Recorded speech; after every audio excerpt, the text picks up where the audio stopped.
আপোনালোক সকলোকে মোৰ আজিৰ ভিডিঅ'টিলৈ স্বাগতম জনাইছোঁ।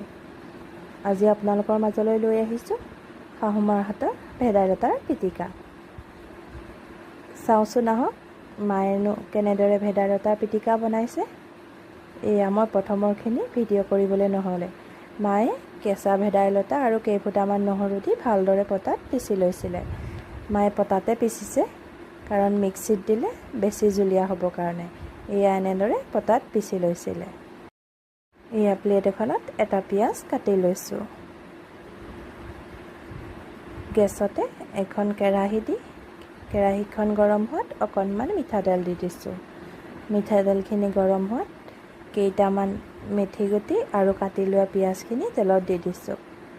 আমি পিচি থোৱা ভেদাইলতা আৰু নহৰুৰ গুড়িখিনিত এই পকা তেলটো দি দিম।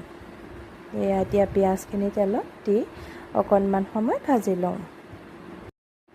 এয়া পিঁয়াজখিনি অকণমান ৰঙচুৱা হোৱাত পকা তেলখিনি পিচি লোৱা ভেদাইলতা আৰু নহৰুখিনি দি দিছোঁ। এয়া অলপ সৰহকৈ তেল দি দিছোঁ। এতিয়া আলু এটা বইল কৰি লৈছোঁ আৰু বইল কৰা আলুটো এই কাটা চামুচখনেৰে ভালদৰে ভাঙি লৈছোঁ। এয়া দেখিছেনে? এতিয়া ভাঙি লোৱা আলুখিনিত পিচি থোৱা ভেদাইলতা নহৰুখিনি দি দিছোঁ। এতিয়া ভালদৰে সানি ল'ম।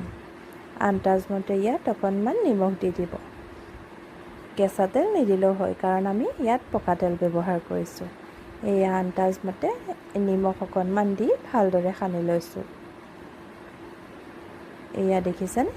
আজি আমাৰ ভেদাইলতাৰ পিটিকা পৰিৱেশনৰ বাবে ৰেডি হৈ গৈছে। আজি মোৰ ভিডিঅ'টি কেনে পালে তলৰ কমেণ্ট বক্সত জনাবলৈ নাপাহৰিব। ভাল পালে লাইক আৰু কমেণ্ট এটা কৰি যাব। পুনৰ আন এটা ভিডিঅ'ত লগ পোৱাৰ আশাৰে আজি লৈ আহিছোঁ। ধন্যবাদ।